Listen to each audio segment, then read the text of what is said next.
love, ladies and gentlemen. I am the wordsmith of fate.org, and I'm here for another podcast episode. This is a special one. So in a couple moments, we'll be being joined by Talia Landry from the Mashpee Wampanoag Tribe, indigenous tribe.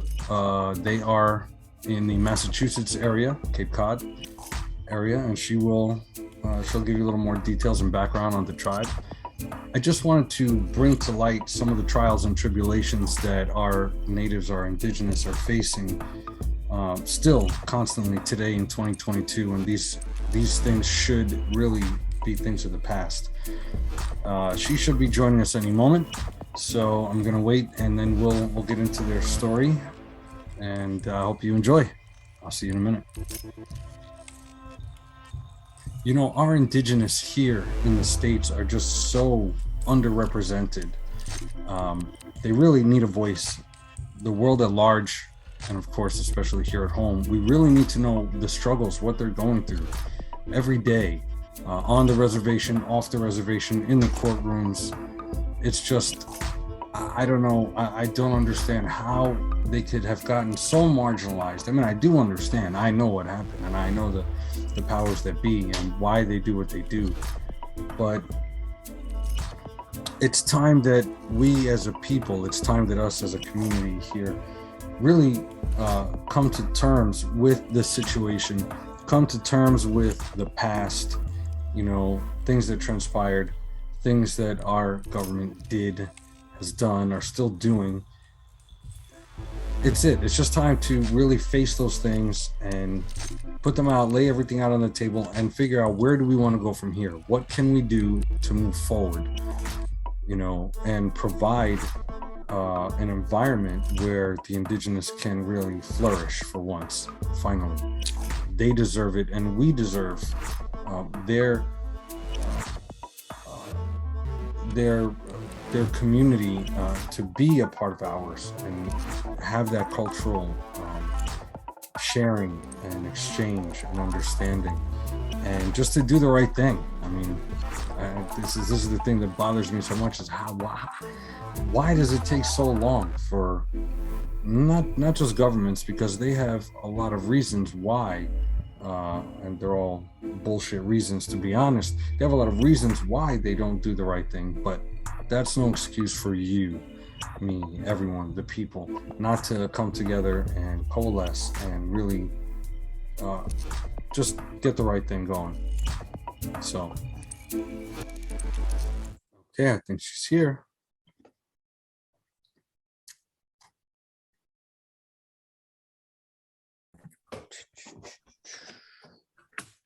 Working. Hey. Hi, how's it going? How you doing? Pretty good. Oh, nice to see you. You too. How are you? I'm great. I don't know if you noticed yet, but I think I have the right shirt on for today. Perfect. Have you ever seen this? Yeah, I think so. It's a natives one, right? Yeah, exactly. Oh, so you know it. Yeah. Cool. Natives, yep. That's awesome. Well, welcome. We are already recording, so it's up to you. You want to just dive right in? We can dive right in, or you want to talk about anything first, like how we're gonna? Yeah, are you gonna ask questions, or yeah, we could do that. Yeah, or am I gonna introduce me? Yes, definitely gonna do all that. Definitely. I'll loosely introduce you, and then let you kind of tell a little bit about what you're doing for the Wampanoag, your position, and everything, and then we'll kind of take it from there. I mean, I do things very organically, and we'll just kind of start with a little background on the tribe, the wheres, the whats, and what a little bit of the history, not too much, because we have some things to cover. But yeah, that's kind of how I'll do it. And then as you're talking, if I come up with any other questions, I'll jot them down. But as we're talking, everything will kind of happen as it should. Okay. Do you edit this after, or what? I do some editing. What do you want me to take out this part? You can do whatever you want, whatever your style is. But I just mean if I ever fumble or anything. Oh, okay. No, all fumbles are highlighted. Everyone will know. I take them take a second to breathe and then start my thing. No, usually I just ramble. I don't care. Even if I mess up, I just kind of ramble through it because I don't know how to start. You'll do fine. I mean, I watched you. I watched that video a few times, and you are quite professional. You handle That was yourself. scripted. I remember that. But still, even scripted though, like you did it perfectly. You know what I'm saying? I mean, so All right. all right. Whew. So, all right. So I'm like, I'm not here, and then I'm there. All right. No. All right, ladies and gentlemen, here we are. I am the wordsmith of fate.org.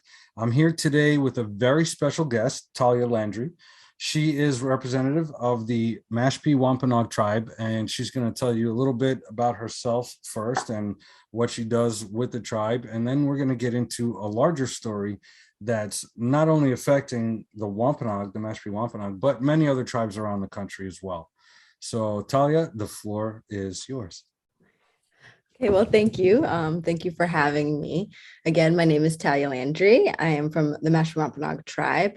Currently, I serve under the education department and doing a lot of communication work with them, but as well as kind of advocating for our Native students and with curriculum development and just straight up advocacy for them in everyday school life with all of our districts around that help and educate our Native students.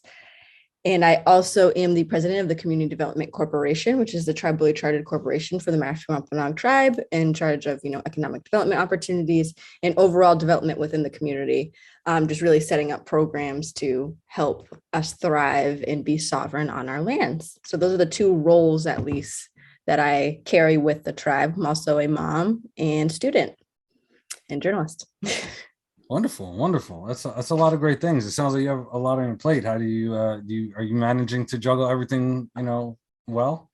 I have no idea. I was just going to say I'm very exhausted, but you just keep going. And, when your community needs you for certain things, I have certain talents that obviously I love to use for enhancing my community and kind of keeping us together. So that's why I'm here and that's why I do what I do. That's a beautiful thing. We need more people like that. So I do have one question actually right off the bat, because you mentioned the curriculum development, and that just kind of set off some alarms for me, good alarms, but alarms of questions in terms of like, when I was going to school, there were a lot of, and still now, there are a lot of things left out historically in the history books that are taught in American schools. Would you say that that's different? Is there a large difference in what's in the curriculum that is developed, on the tribal schooling? So with us, so we go by the mass standards because most of our tribal students are in public schools because our tribal school only is pre-K to first grade, I believe, right now. Okay. With that, we go by the mass standards, and obviously all of our districts that serve Native students are in Massachusetts. So I could speak at least for the mass standards and going through it myself as a student. Things are progressing, but they're definitely not, I don't even want to say better because that's too much credit. Right.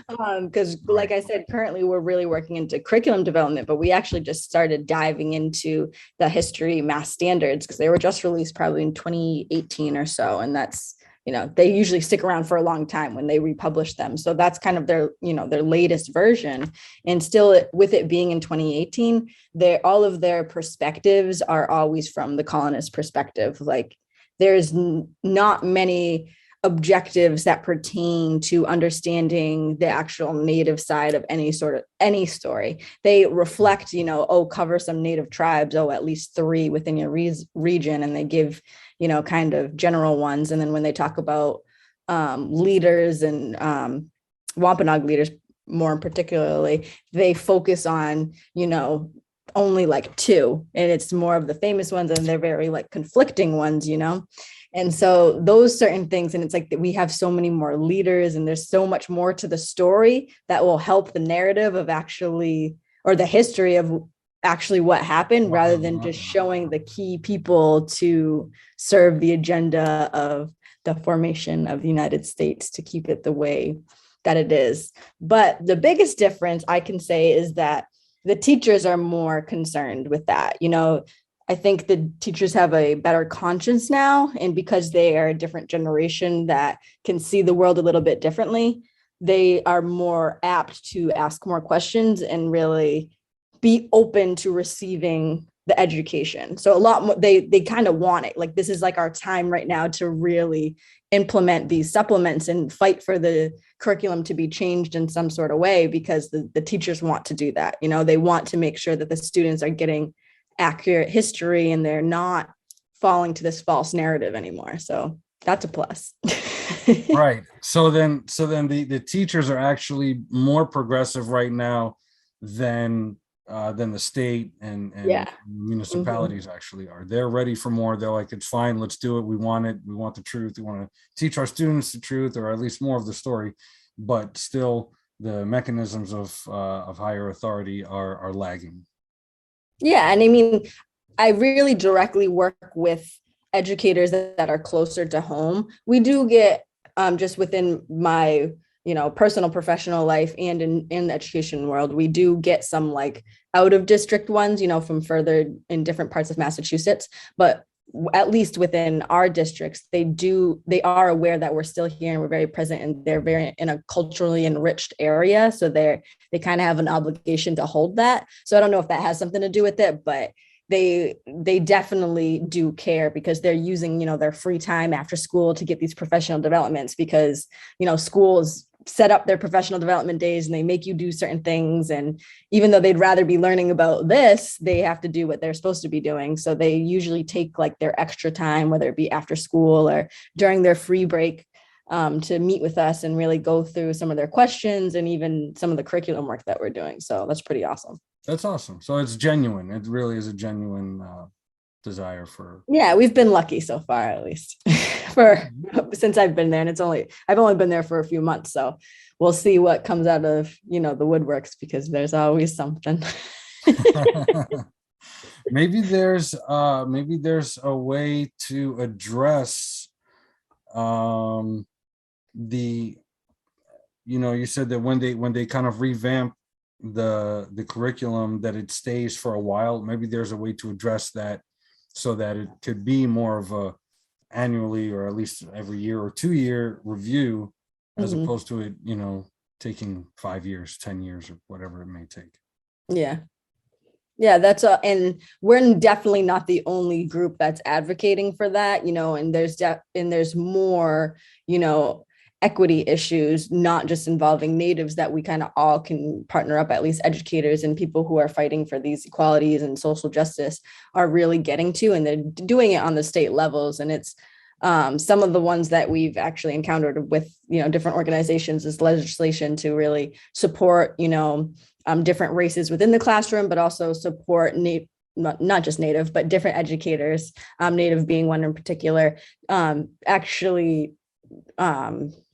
not persuading, but promoting them to be, teachers, or really helping them become that, whether it be resources or opportunities and stuff like that. So those are the types of push that they're trying to do at the state level right now.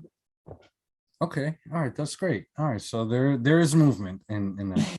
That's good. There's movement. Not the only one. So I think it's everybody's time now, and we're kind of getting all on the same page, at least the like-minded ones, to make movement. Yes, that's great. And I've got some things up my sleeves too, in terms of bringing everyone back together. When I say everyone, I mean all of our tribal brothers and sisters from not just North America, South America as well, and then ultimately the world at large. Yes. Because it's only when that happens we'll really have some real power in yep. In a global sense, that needs to be right, because we were here, and at least Indigenous people were indigenous to that land for a reason, and that's why it succeeded for so long. So right. With the world being, who knows, with how much it's been polluted and all that, I mean, it's definitely the time for people to listen to the Indigenous perspective and how to treat the land and life. Yes, their whole plan is falling apart right before our eyes. on a daily All right, basis. didn't work. Give it back to us. That's right. like now, please. Yesterday. Yes. Okay, so we heard you're from Mass, Massachusetts. Where in Massachusetts, is the Mashpee Wampanoag really located exactly? So, I mean, our homelands kind of spreads along through Massachusetts, up to kind of Rhode Island, but where the Mashpee Wampanoag Tribe is currently is in a town of Mashpee, which is right over the bridge of Cape Cod, one of the first towns that you meet. And so we have about 300 acres here, and then we have 300 acres in Taunton, which is a city about 40 minutes away from here. We also have some land in Middleborough as well, but our tribe is really scattered, but a lot of us live in Mashpee or Cape Cod, the surrounding towns. We have, a lot of Wampanoag people as well, in like Wareham, which is like right across. They kind of consider themselves Cape Cod, but they're not. As far as like geography wise. Mm-hmm. So we kind of spanned all the way up, and we have our city Wamps as well that grew up around there. So we are definitely we're definitely spread out, but the majority of us and where like our community and government center is, and a lot of our land is in the town of Mashpee, which is where we the Wampanoag Nation, Awashonks in particular, who was a leader of her village at the time, brought kind of the ones to have a safe haven in Mashpee when the King Philip's War was happening. So it was kind of one of those safety zones that ended up being one of our hubs, just because of everything that was happening when the colonists came over. Or not when the colonists came over, but after that, what transpired after that. In the aftermath. Not the day they came over, but you know what I mean.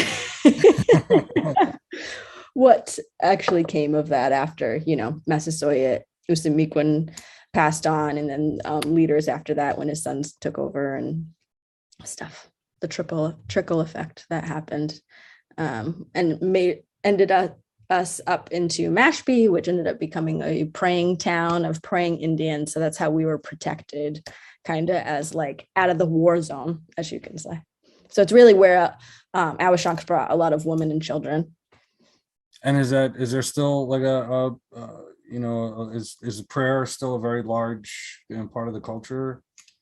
I mean, what kind of prayer? Prayer is definitely a part of our culture. Depending on, I think it's individual experience as far as like whether it's Christianity or not. But it was, I can't speak for all of my ancestors, but I do know that it was definitely a means of a safe haven to try and keep us to survive, whether or not it's what everybody believed at the time in order for us to like just what they genuinely believed, or if they were doing it to, protect our people and our, existence. We don't really know, but I think it's a very conflicting, feeling. And I think it was different for individuals because we could see that within ourselves today. Some practice Christianity and some are just completely spiritual and are more traditional with the way that we pray and that we exercise our religion.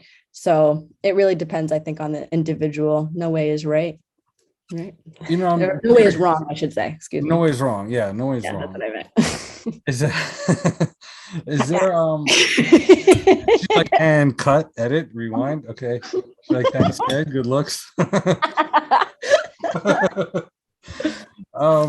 I'm curious. So, with what we just said, is there, within at least the Mashpee Wampanoag, and just curious, is there like a divide between people if let's say some people are praying or practicing Christianity versus the more indigenous spiritual ways? Is there divide there? Are people like, oh man, you're one of those, or is it like, what what's this? Again, I think that's an individual perception.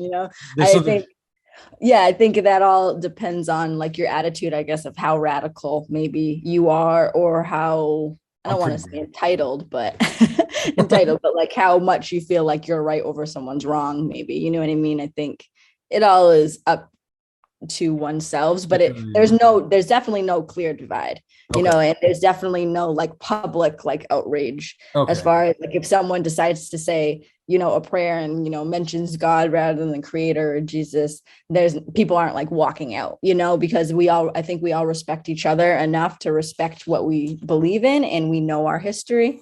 And, you know, and it's not necessarily to say like as well that, you know, not all of the missionaries thought what they were doing was like, they thought they generally were doing something right. They completely believed in this, religion, and wanted to save these people that didn't believe in it. So it's like all that stuff. How can you really have, some sort of like hatred or anything, Right. or not, love for something, for, what I mean? Which Within is why something we else. accepted people when they came.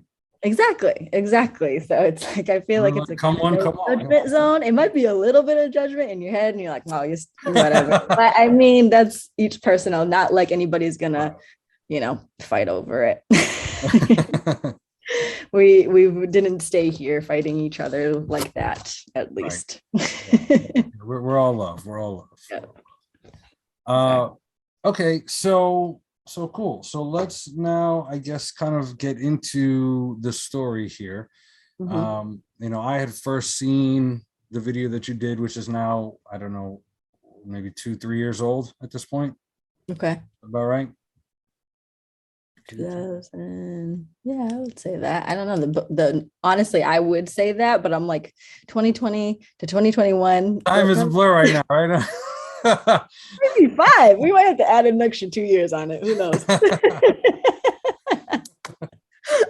Somewhere in that window. Okay. Yeah. Well, so yeah, basically you guys were going through some legal battles with I guess state and well, it kind of encompassing state and federal and more local authorities. Mhm. So give a little background on that land and trust situation. And I know it's in your video, and I will definitely have a link in the description here to your original video, as well as the updated situation, so people can follow along and see your great work. And so, yeah, give a little something about the land and trust issue, and yeah. Yeah, so well, the Mashpee Wampanoag Tribe actually was not federally recognized until about 2007, I believe, 2007, 2008.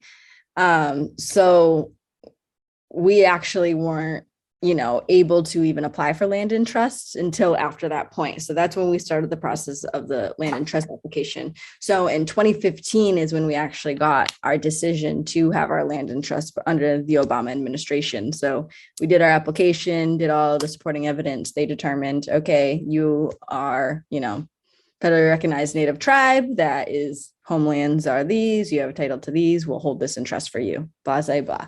So as soon as that happened, so this is, that probably November, October of 2015. So we all know what happens in 2016, right? So with that, we had our full go ahead to, really have our land and our entitlement. We were able to build, and really what was the focus was the economic development in Taunton, which would be the casino land. And some people don't know though, but when you do apply for land and trust, they do, if you're going to be a sovereign nation, they want to know if you have plans for economic development, because you have to fund that nation as they fund, the people of the United States of America.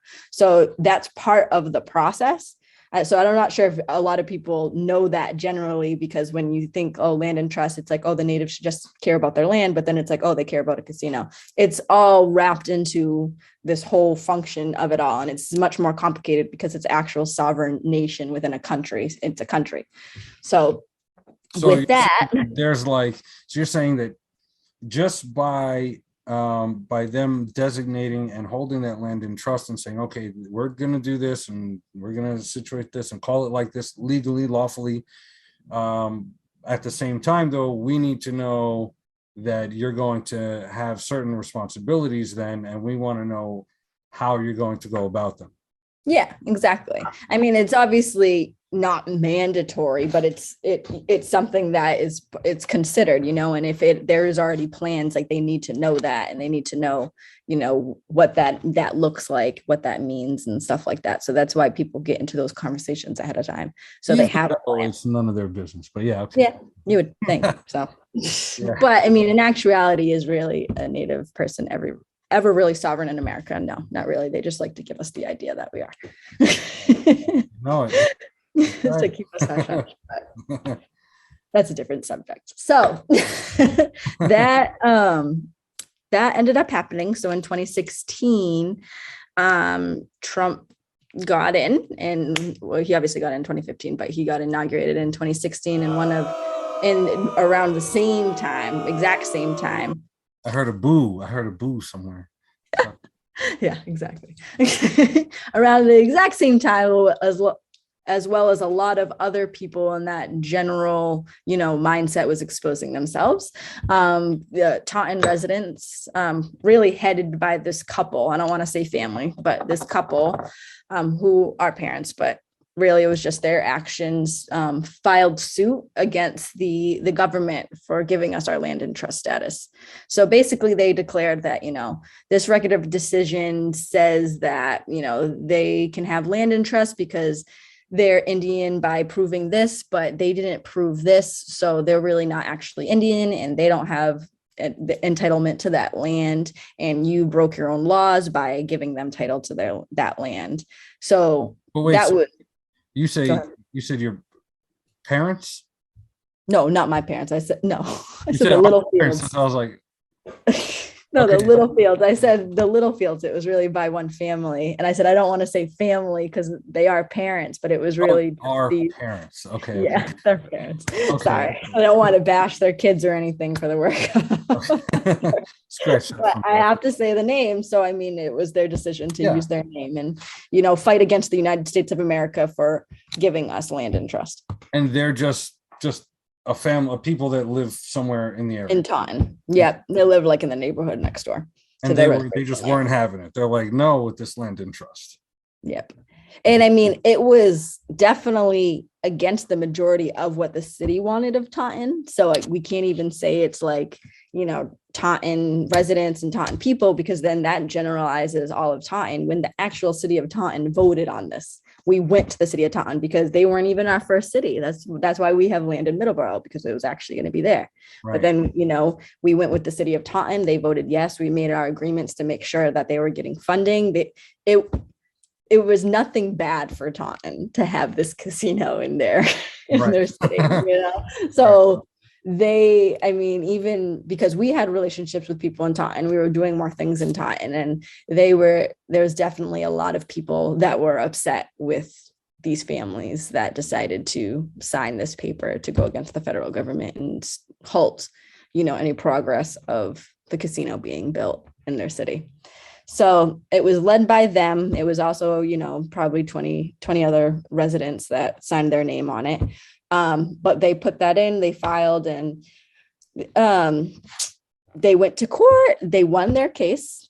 And I can't really remember which circuit court it was in. But I mean, there was a lot of stuff going on there too. Like, it was like a week before the judge went on vacation. Like, he had to do this, that, and the third. And really what their argument wasn't like, oh, they're not Indian. They were saying we're not Indian, but their argument was all based off the premise of like the federal government's record of decision and what they wrote into it.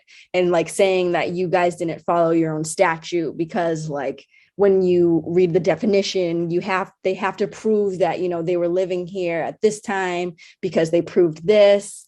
And because that means this, you know what I mean? They weren't really they weren't able to, in court at least, attack us for, what their intentions were. It was more against the government, because that's who they were against, was the government for holding this land for us. Trying to find a technicality. Yeah, exactly. That's exactly what it was. So the judge, kind of was in their favor and was like, yes, okay. So, but he put it back to the Department of Interior to reevaluate the record of decision, to reevaluate like our evidence of us being Indian under the IRA, and then them releasing a new record of decision because the way that they worded it in the original one wasn't correct. So that's what that judge determined. So he didn't determine like, no, these natives don't need land in trust. They were just like, yeah, the Department of Interior fibbed up on the way that they awarded it. So go back and rewrite it. And rewrite it and make it sound so that these little fields can.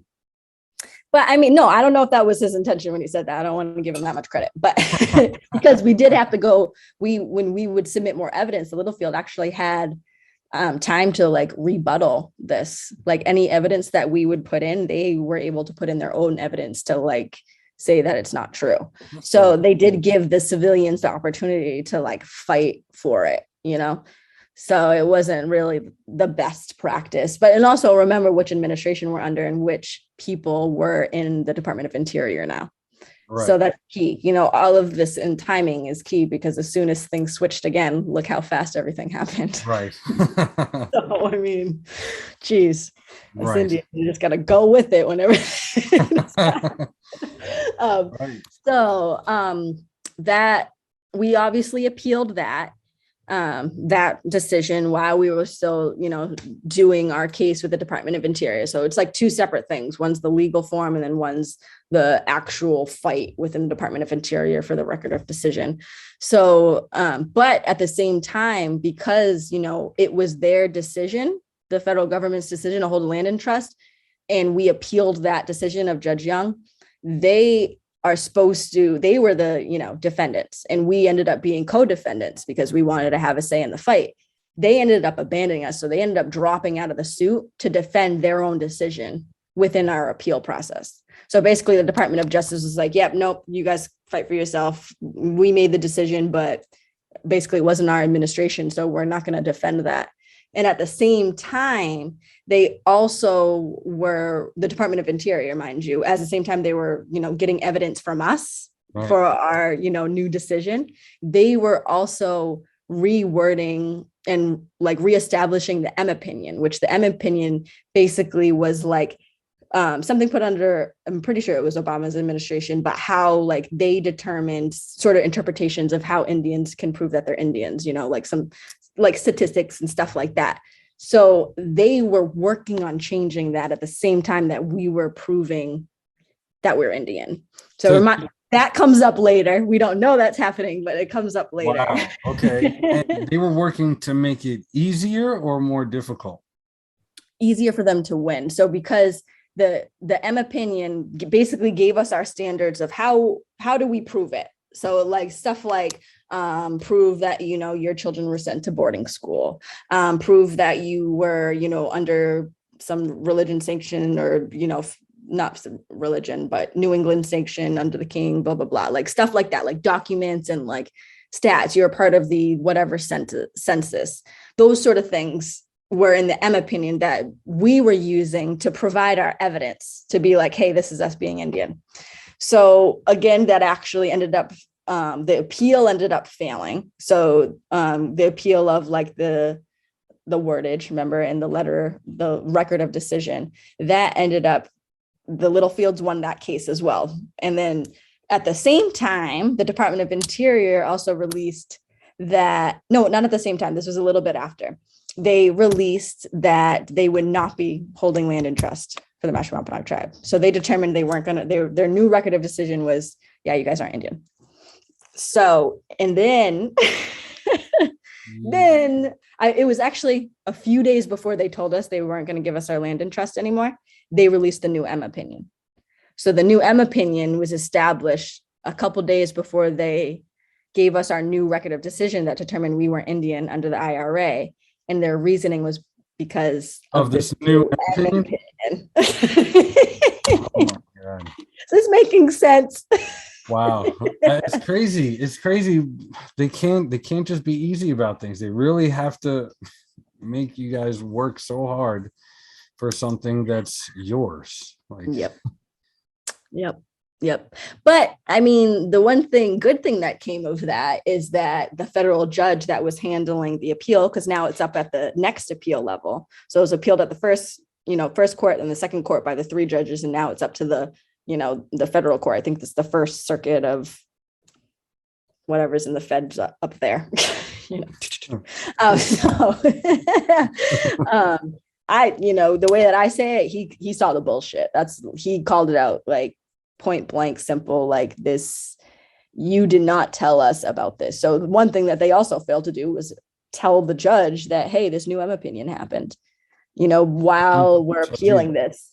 Yeah. So because of this too, we were going to be heard right away, because the record of decision, we were like, oh my God, they just released a new record of decision. That means like everything's in shambles, like our schools, we don't have reservation land anymore. Everything needs to be shut down. So it's like they agreed to hear the appeal within like 30 days of us getting that. And they said that they would hold our land and trust until, we were heard in court, so we had to make all those arrangements because of this big news that their plans of releasing the record of decision, not holding our land in trust. So during all that, we're submitting stuff to the judge and they're submitting stuff to the judge, but they failed to tell them about this new M opinion. So he was like, no, this is ridiculous. Like, we're going to extend it. We're going to give them more time, like as far as, us and to hear the case. And they gave us more time. And then within that fight, whoa, was it crazy? I was on that phone call. I was on that case really just listening, and wow, because it's, the Department of Justice, I guess, that, represents the Department of Interior. Because at that time, it's like, now we're against the Department of Interior. So like the Littlefields are in the case as well because they're co-defendants, but still it's there, like, even though this made it all the way. They made sure they were involved. They signed on to be co-defendants when we decided to take them to court. So that's what ended up being like, that big judge. Like, we were appealing the Littlefield decision based off of that, but at the same after we found out about what was happening, we were like, no, Department of Interior, we're taking you to court because you just completely abandoned us. You're supposed to protect your own decision. We took them, the feds, to court. So of course, Littlefields wanted to get involved, and they ended up being, co-defendants within that, with the tribe being the plaintiffs.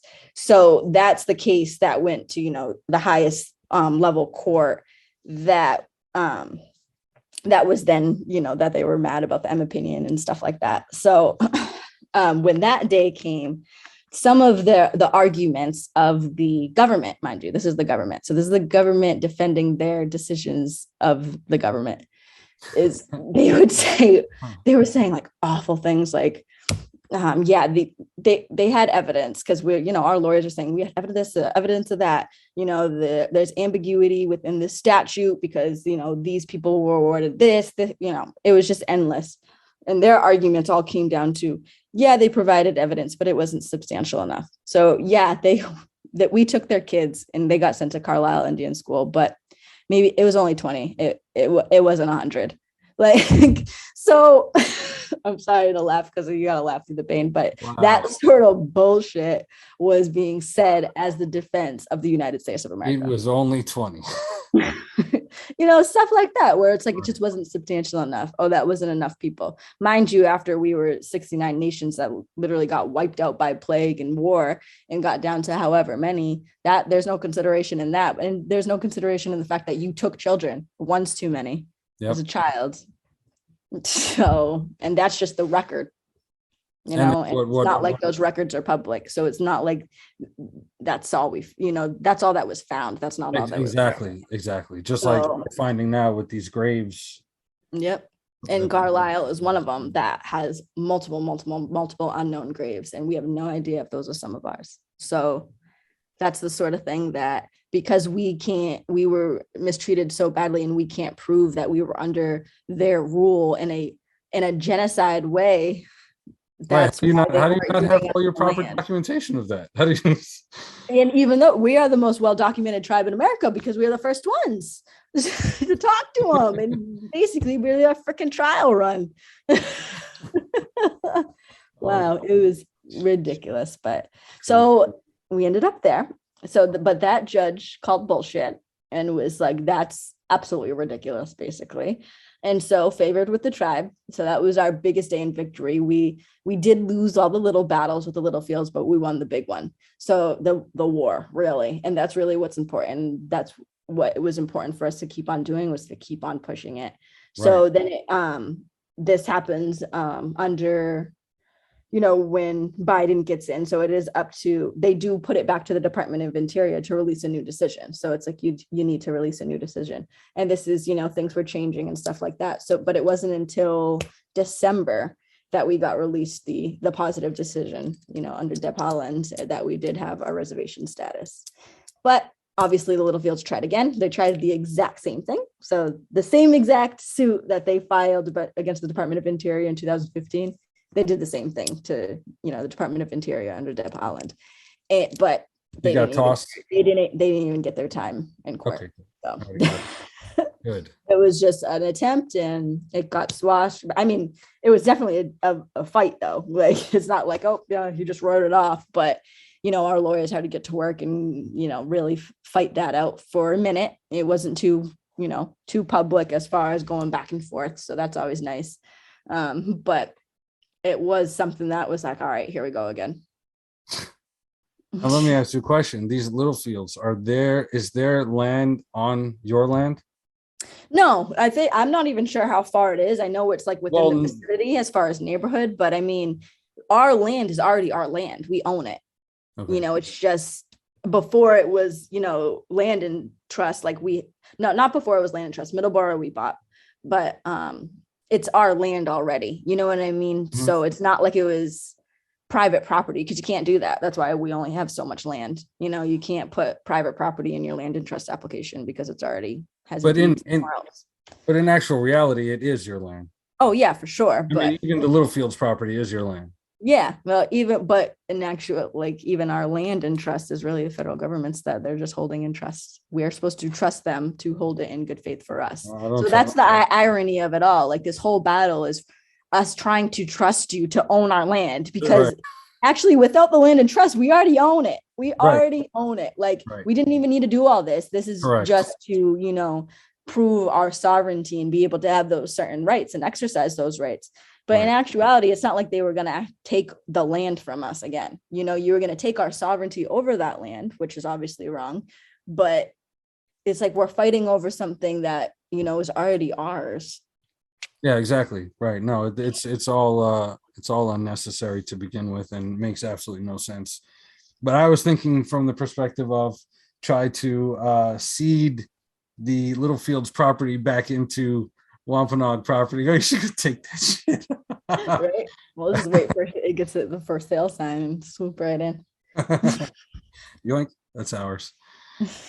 Just for them being belligerent like that. I mean, that's almost. Yeah, we'll just put on a mask and they'll never know that they're, really selling it to a tribal person. Watch, I'll get them. I'm down. Now, if they hear this, they're going to be all scared to sell their property. Die there. Well, karma is real. So the universe does work in that way. So well, I mean, they're getting Indians in their backyard now. That's right. You just fought us for years. Now what? Exactly. That's right.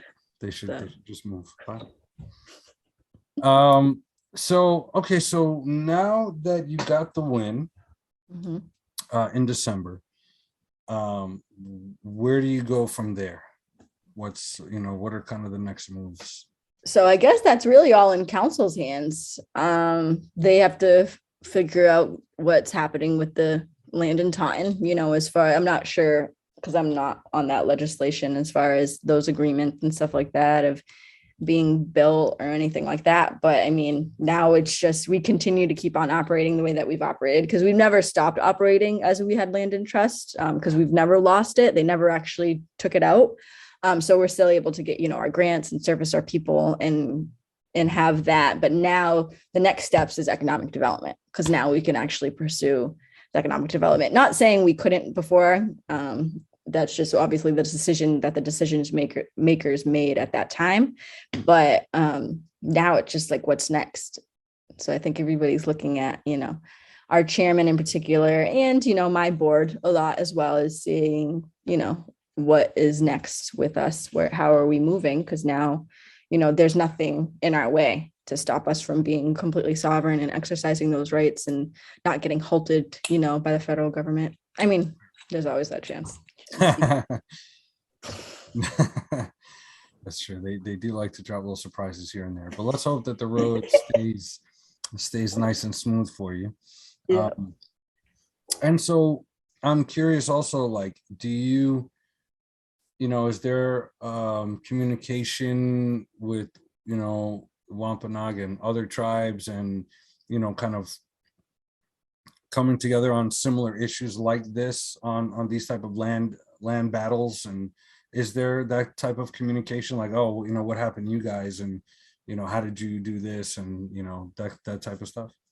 Or is it I mean, I'm not, like I said, I can't really speak other than for like myself. I'm not sure what sort of calls council people are getting, or the chairman in particular, because I'm sure if any, like we all stick together within this cause, and we know that, and I think a lot of Indian country knows that if what happened to us happened to us and we lost our land and trust status, that it was just going to be like a ripple effect within Indian country and be a complete, termination error again, because then it just opens that window of fighting, the land and trust status. And that was scary. So I think, if this were ever to happen again, then we would be there to help and support. And I've never heard of the tribe not supporting another tribe within any issues, because that's how we're still here. We just need to stick together and keep that love going. And I'm not sure of any tribes struggling with getting their land and trust status right now, though. Okay. Another question I have, I'm curious, how did the tribe fare during COVID, 2020? How was that year for you guys, at least? How did that kind of play out?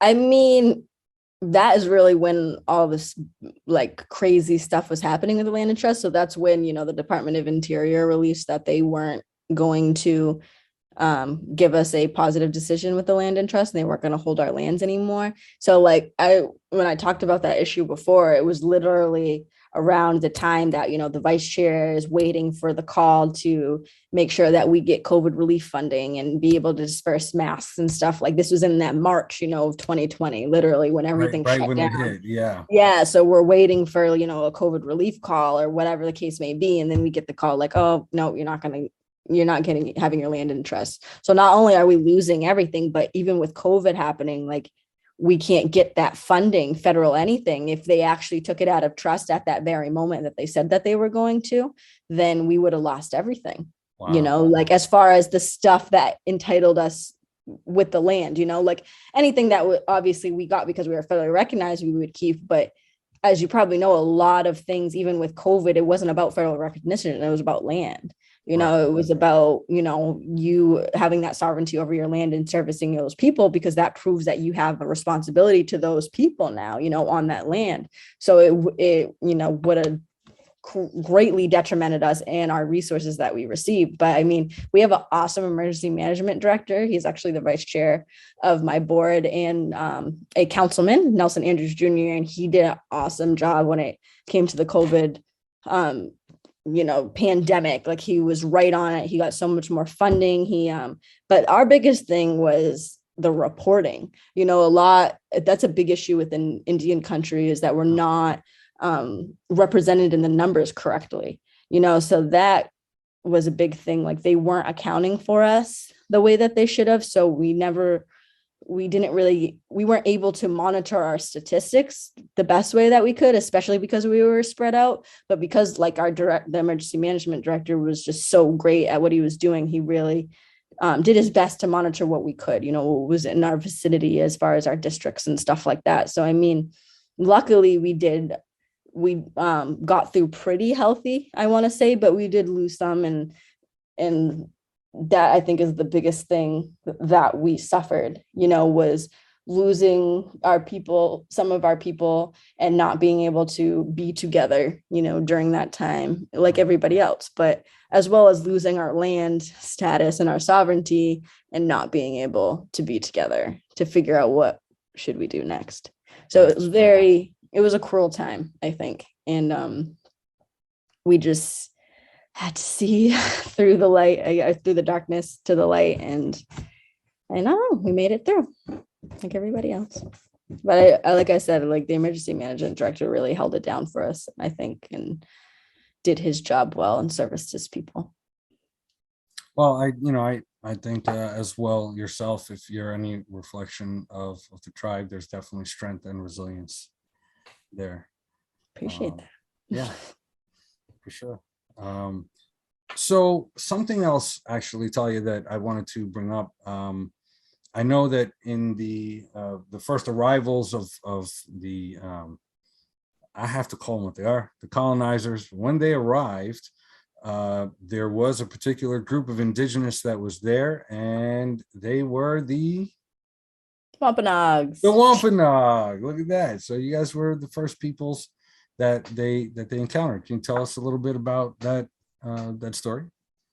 Yes. So the story of at least the Mayflower coming up, obviously that's not our first contact of Europeans. We traded with Europeans years before that. Definitely had some that stayed, as we can see by grave sites and stuff like that with archaeology. But the Mayflower and the Pilgrims coming up, everybody learns their story. So I think a lot of America knows that perspective of what happened and why the Pilgrims did what they did. But as far as the natives go, that actual territory that they landed and stayed in Plymouth was a old home site or village site or that area, it did have a village of, Wampanoag people, but the majority of them were wiped out from disease before the Mayflower came over, because, we were introduced to those diseases before they landed to stay. So with that being said, they landed on a burial site, and that's where they decided to live. And that's one big thing that the natives, I think, took in consideration when figuring out whether they were going to help them or not, as well as the fact that they had women and children on their boat. They came over and didn't really know how to do anything besides pray to their god. And obviously the natives we're not combative people as far as just kill anybody that comes next to you, because like I said, we were in contact with Europeans for long before that. So it was more of a situation of what is happening here? And then when they, couldn't see that they, have women and children and they're here to stay, and they were living on dead people and they didn't know how to feed themselves. It was okay, what do you do when you see vulnerable people, a group of vulnerable people? As a strong, unit of people, you try to provide some sort of help and assistance. So, that's what we did in our way with different teachings and guidings. We definitely didn't live amongst each other, let's say. Our villages were definitely separate.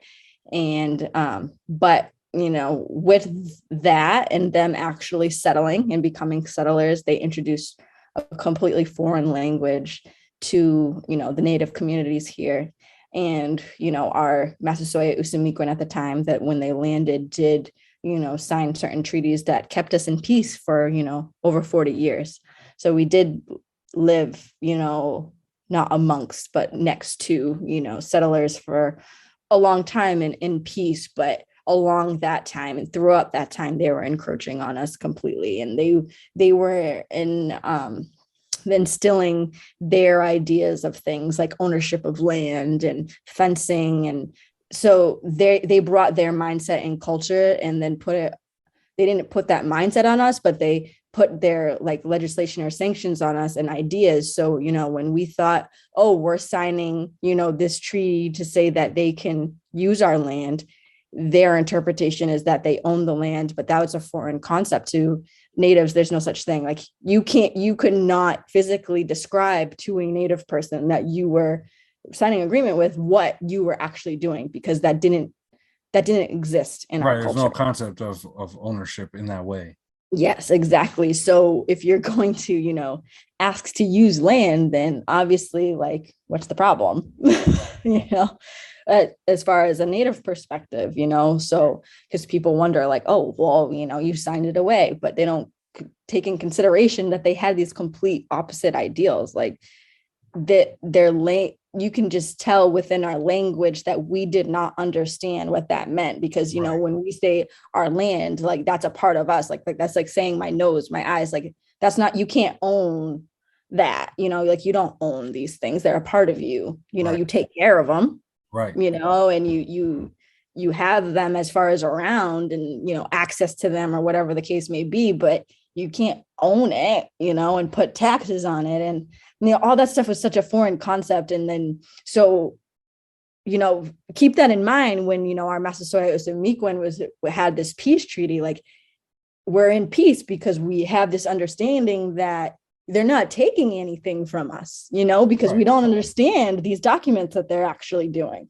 And then they're also putting, you know, a different law and rule, you know, when at first it was like, oh, we had our rule, they had their rule, and we're, you know, combining it, you know, or we're making we're making agreements to respect each other, and it's being manipulated, you know, because, and the languages are different. So like I said, when you say certain things, it's different. So it's a complete like manipulation and a tactic to really take over. So obviously when the younger generation is watching this happen and seeing what's happening, they're gonna do something about it. So that's why you see, you know, Usamiquan's sons really take a stand for what's happening, you know, and start, you know, Metacom's war and stuff like that. So I hate saying King Philip. So I hated that I said King Philip earlier, because it's like, that's his English name. And I don't, you know, I'm sure he didn't want to be put down in history as King Philip. So, and I like to acknowledge it as much, but, you know, so that was us and those were our leaders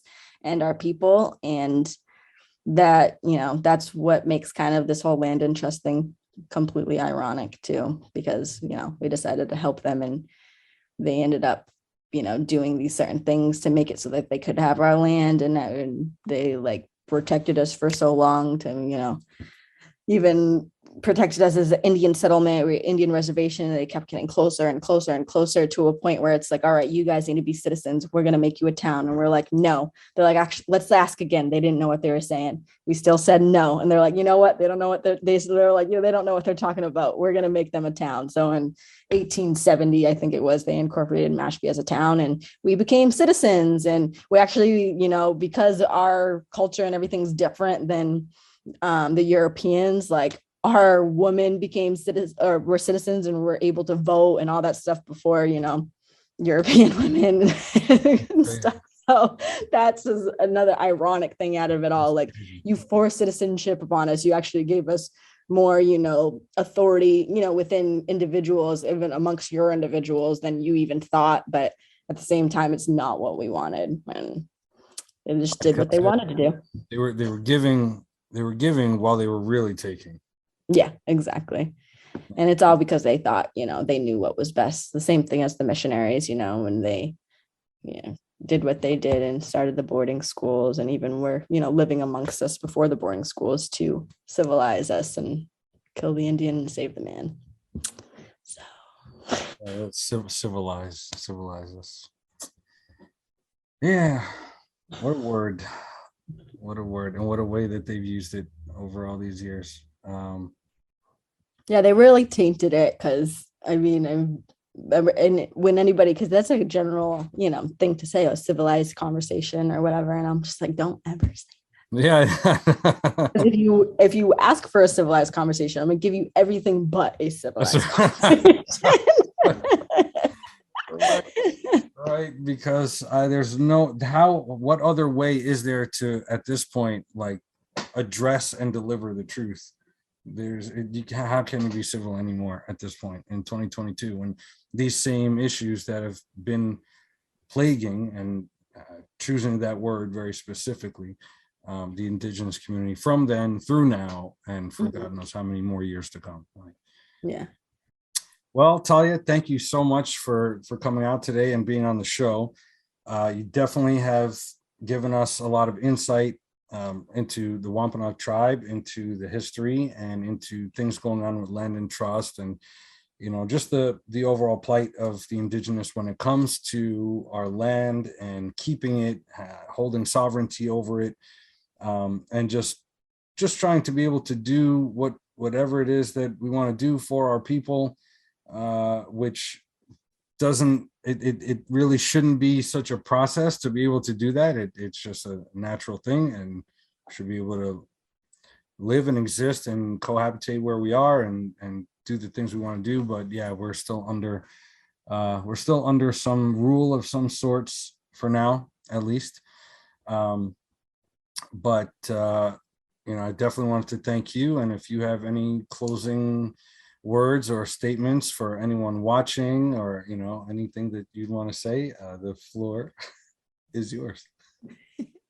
Smile is contagious, but no, I just want to thank you again. It was nice speaking with you. I think we had, fun speaking. So I appreciate you for reaching out and really getting this, history out there, because it's important that, America knows the real history, of all accounts and not just one side. So you're keeping up the good fight, and I appreciate you for doing that. So thank you. My pleasure. And I would love to have you on again soon. This really did go very nicely, so I'd love to see you back. And my love to the tribe. Please send my best, and we'll talk to you again soon. Thank you. Kataptash. Oh wow.